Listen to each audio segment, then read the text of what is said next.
So ayan mga idol, isang magandang tanghali po sa ating lahat. Isang pagbabalik na naman sa ating munting channel. Mali tayong mamamana. Subukan naman natin na dumayo dito sa dinayuan natin ng mga nakarang video natin dyan sa may barangay Kanaway at saka barangay Bugas. So tatawid tayo dito. Pero sakop pa rin yan ang Burungan City mga idol. Mali solo tayo ngayon. Kami sana ni Idol GP yung mamamana. Kaso pagpunta ko sa bahay nila, di pa dumating. Kanina pang maaga na umalis, sabi ng misis niya. Kaya tayo lang muna yung mamamana sa ngayon, baka bukas na sa makasama. So ayan mga idol, tabay na lang kung ano yung mahuli natin. Sana makadilensya tayo.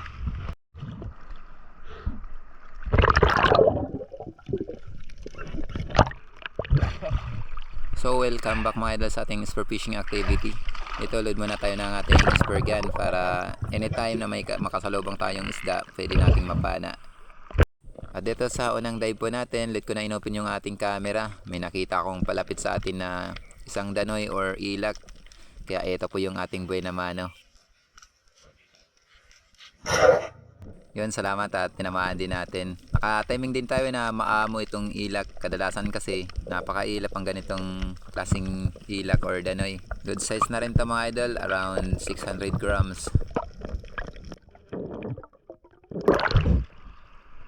Thank you Lord.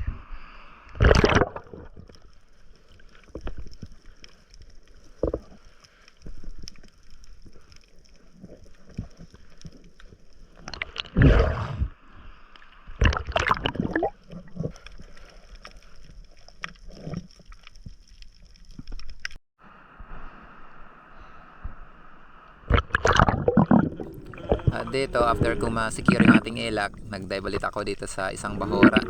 Bali, kantilado kung tawagin dito sa amin ang ganitong klaseng bahura. Dito, bala ko sana mag-sit ng ambush sa ilalim nitong bahura. Kaso habang pababa po tayo, may nakasalubong ako ditong isang mangrove snapper. Good size na, around 1 kilo yung ating estimate. Ito sana yung gusto kong panain. So bala ko dito i-drop shot kasi naunang makakita sa atin. Nagkasalubong kasi kami, kaya parang nabigla sa atin yung isda hanggang sa pumasok siya dun sa parang biak. Kaya bumaba tayo ulit ng konti para silipin natin. At dito habang pababa po tayo, biglang may sumalubong sa atin na isang malaking Maori snapper, kaya nag-change target tayo mga idol. Dito napakasaya ko mga idol kasi bihira lang ako makatagpo ng ganito kaamo na isang Maori snapper. At dito pagka-close ng gap, pinana ko na. Yun, salamat at maganda yung tama. Malaki na ito mga idol, around 6 kilos and 250 grams. Pasensya na kayo mga idol, humingi ako ng sorry dito sa unang araw na pamamana natin. Aksidente na delete yung ating outro, kaya sobra akong nalungkot. Humingi ako ng sorry sa inyo. Bawi na lang ako sa susunod. Bali itong video po natin ay pamamana ko sa 2 araw. Bali ito yung unang araw natin. Bali kinabukasan, nag-dive ako. Kasama ko na si Idol GP. Thank you Lord.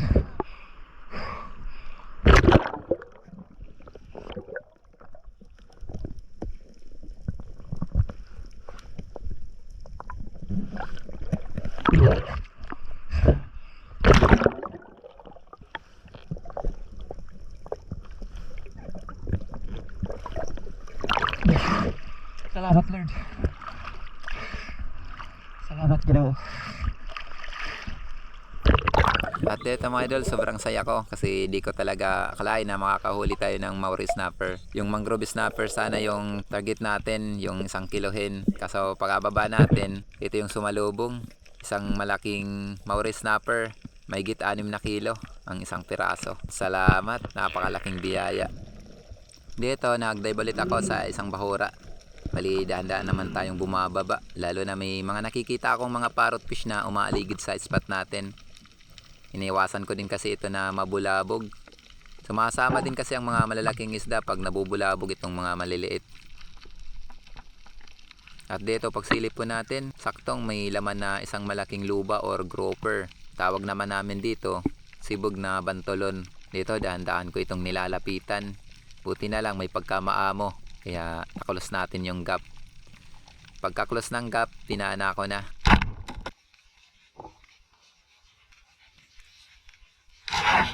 napakaganda naman ng tama. Gaya po ng nakikita natin sa video, tumagos yung ating shop. Kaso may nakakalungkot na nangyari. Bigla itong nabunot habang inaangat ko ito pataas. Siguro tumiklop yung ating shop. Kaya sayang talaga, napakalaki pa naman ito. Pero ganun pa man, kailangan natin tanggapin ang katotohanan na may mga pagkakataon talaga na hindi para sa atin ang isda. Kaya move on na lang tayo. Sorry talaga mga idol kung bitin yung video natin sa unang araw.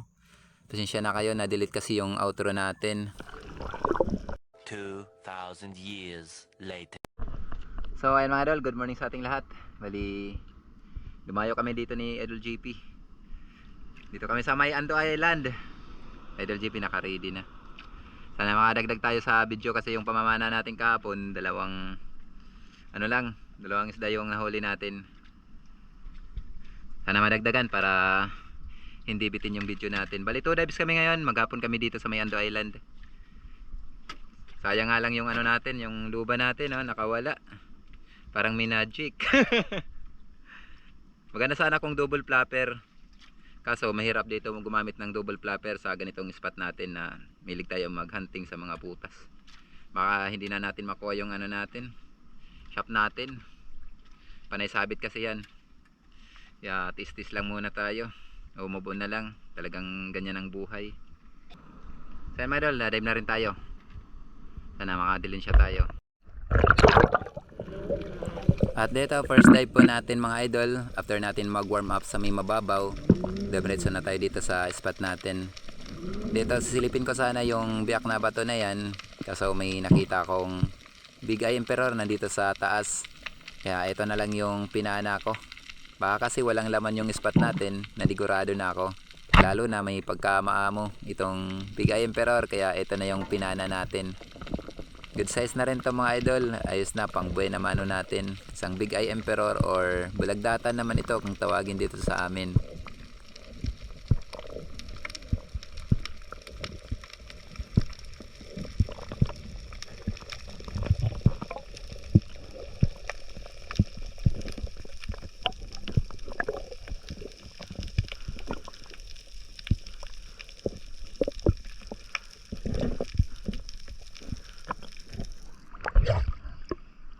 Thank you, Lord.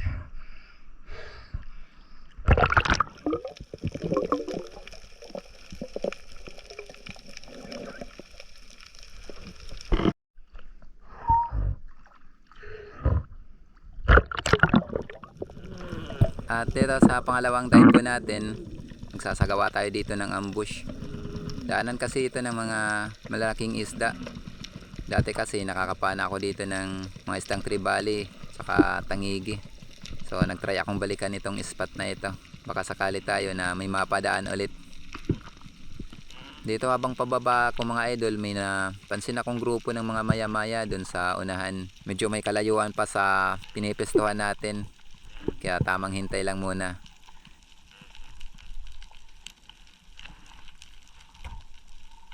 At dito habang hinihintay ko yung mga maya-maya, may lumapit sana na isdang sagisian kung tawagin dito sa amin, yung parang malaguno. Kaso may pagkamailap.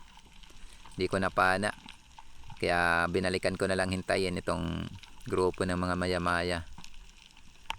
Dito, medyo nahirapan ako dito mga idol. Sobrang kulit kasi nitong maya-maya. Alanganin sila kung lumapit, out of range, kaya di tayo makapana.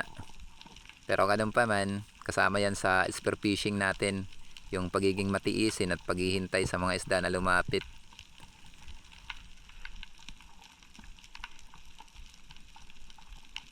Dito, ilang segundo pa yung lumipas. Yun, nakumbinsi din natin itong mga isdang maya-maya. Lumapit din ang isa sa kanila, kaya ito yung napana natin. Yun, salamat at nakakadalawang isda na tayo.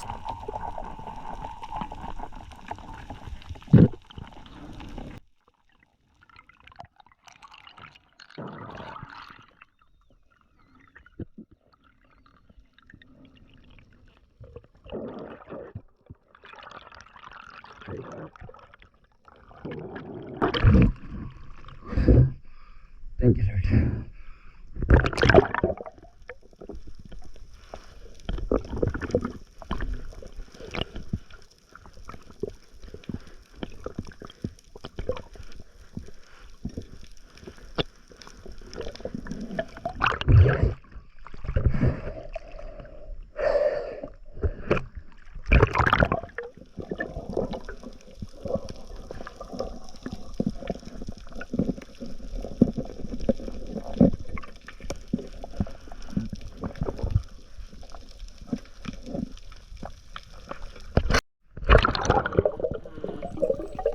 At dito habang tinatangay kami ni Idol GP ng malakas na agos, sakto may nakasalubong akong grupo ng mga batog.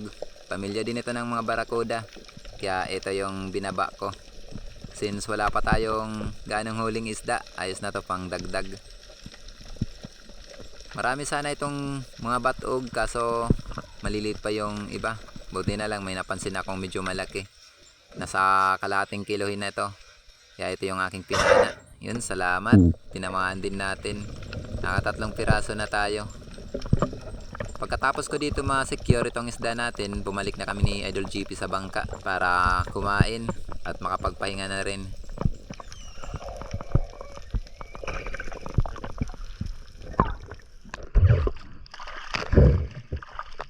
Oh, thank you, Lord.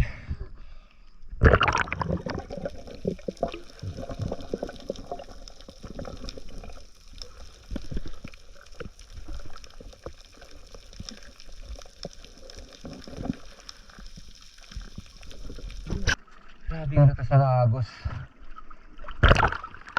Oh, Idol. Thank you.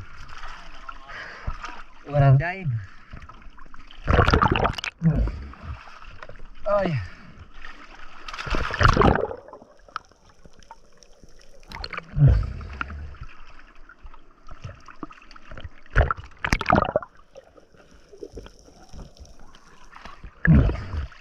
Grabe yung agos. Idol. Huli natin mga idol. Natin ako ng video yung trigger fish. Huli na Idol GP. Huli siya ng bloober lip. Trigger fish.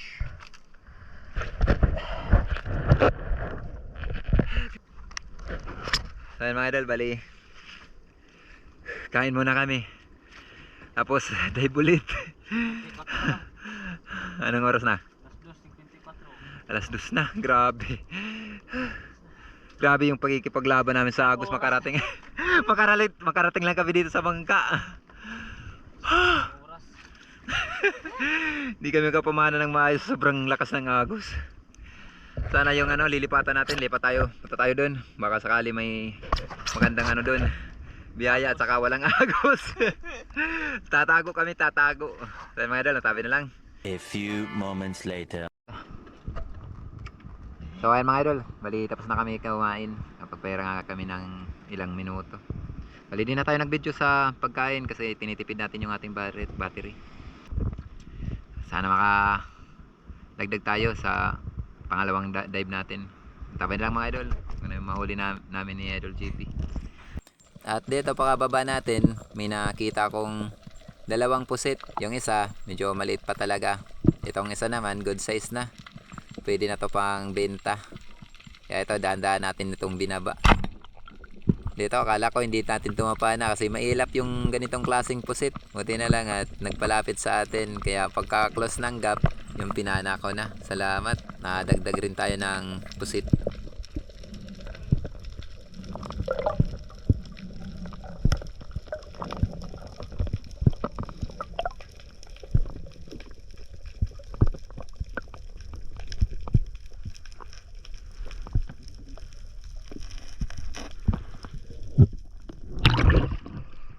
Thank you, Lord.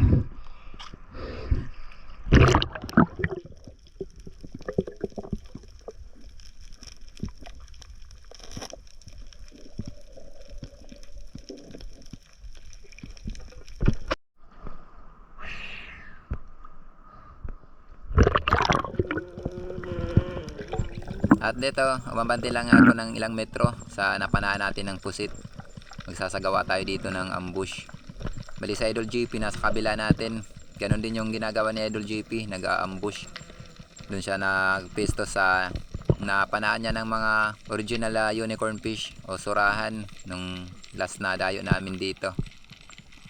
At dito, pakababa natin, saktong may dumaan na surgeon fish o labahita. Mapapansin nyo mga idol, napakaamo pero di ko pa pinana. Chinek ko muna kasi yung paligid, baka sakali may malaking isda na mas maganda dito sa surgeon fish, kaso wala akong napansin. Kaya itong surgeon fish na lang yung ating pinana para hindi naman logi yung ating dive. Salamat, nadagdag na rin tayo. Ayos na to pang ulam, masarap din to na pang ihaw.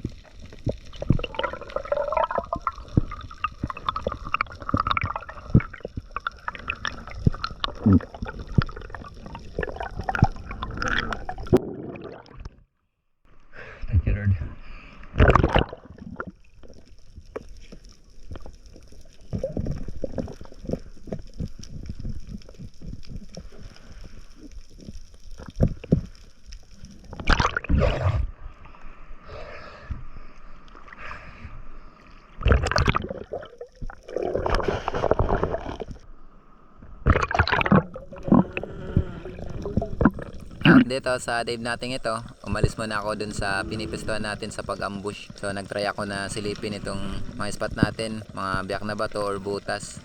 Dito dahan-dahan naman tayong bumababa. Lalo na may mga nakikita tayong maliliit na isda dito sa gilid ng spot natin. So iniwasan natin na mabulabog din ng mga ganitong klaseng isda, itong maliliit. Para hindi rin mabulabog yung mga malalaking isda. Dito pag silip po natin, yun may nakita tayong 3 ilak. Kaya ito yung tinatarget ko. Tatimingan lang natin mga idol na lumapit sa atin yung isda. Hindi kasi ako makalapit. Dami kasing mga parrot fish. Madali kasi mabulabog yung parrot fish pag nilalapitan. Kaya timing lang tayo dito. Hintayin na lang natin na lumapit.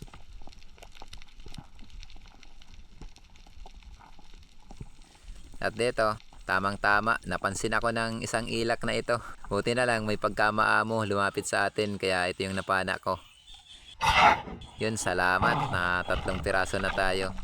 Bali, ito na yung last dive natin mga idol kasi sobrang hapon na rin, pumunta na ako sa bangka.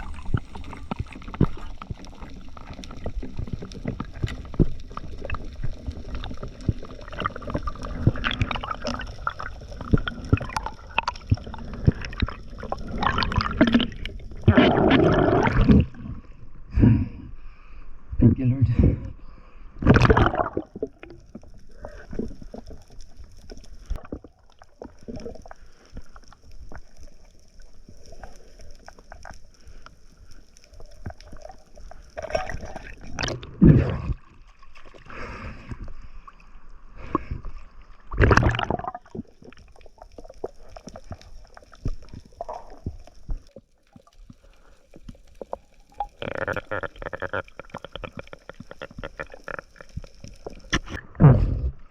So ayun mga idol, kita tayo. Lubog na si Mr. Sun. Ayos, nakadagdag naman tayo ng 3 piraso. Ang blessing na mga idol. O di ano pa si Idol GP. Punta na dito.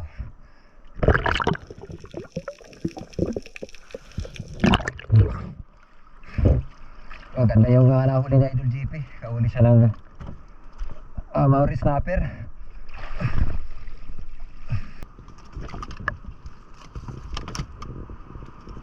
Ayos na. Nagdag sa unang huli natin kanina. A few moments later. Yun. Parehas kaming 3 piraso yung dadagdag pero mga malalaki yung nahuli ni Idol GP. Na tayo, madali. Okay? Ano ka? Oh! Muntik nang mag-blackout si Idol GP. Pambihira. Delikado yan. Buti lang nabuhayan pa tayo. Huwag natin pilitin pag pag hindi maganda yung kondisyon ng katawan natin. Ito yung mga huli natin mga idol. Muntik pa naman mag-blackout muntik mag-blackout si Idol GP. Buti daw naka-recover. Kaya pala umano siya dun sa may mababaw. So ayan mga idol, bali antabay na lang tayo sa bahay. Gagabihin na naman tayo ng uwi. Yan, didilim na. Ayos na to, malaking blessing na. Salamat sa biyaya.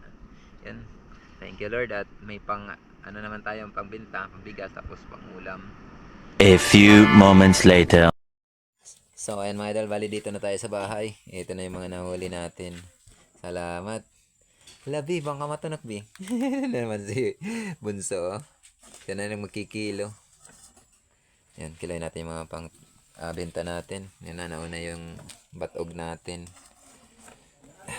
Mga 180 lang to mga idol. Corridas. Kino-corridas to pag ganito na may kasamang maliliit. 180. Corridas na. Yan tayo. Ade, mga ano ba? May ano to, may tinik ko. 2 kilos and 250 grams. Bali 180. Meron din tayong 405. 400 na lang. Si alanganin. Tay! 400. 400. 400. At si tatay yung umaangkat sa isda natin. Itong trigger fish natin, di natin ito nakuha ng video. Yan. Matuto na ka bibidit ikog. Oh, naman. Oh, di na natin pagkakapot at ulo. Opo. Opo. Yan. Opo. Yan, 2 kilo yung pangulam natin. Mga idol, ito na yung ano natin. Yung kita natin, 400. Ito. Kung ano ito, kukunti nila.